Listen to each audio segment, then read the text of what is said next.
Prvo smo krenuli sa proizvodnjom ribe. Naša proizvodnja ribe se razvija u 11 jezera, počevši od larve preko mlađi do konzumne ribe. To što vidite, imamo i naše krave, anguse koje gajimo.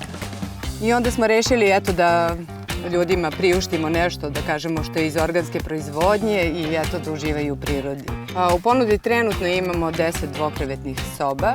Naravno da planiramo proširenje. Sad sve više i više ljudi čuje za ovu vrstu turizma i za naš objekat koji je novo izgrađen i naravno i za gastronomsku ponudu koju imamo, jer mi sve ove naše proizvode koje proizvodimo ovde plasiramo kod nas u restoranu, jer imamo dosta vrsta specijaliteta, kako od ribe, tako i od angusa i od naše sorte svinja moravke.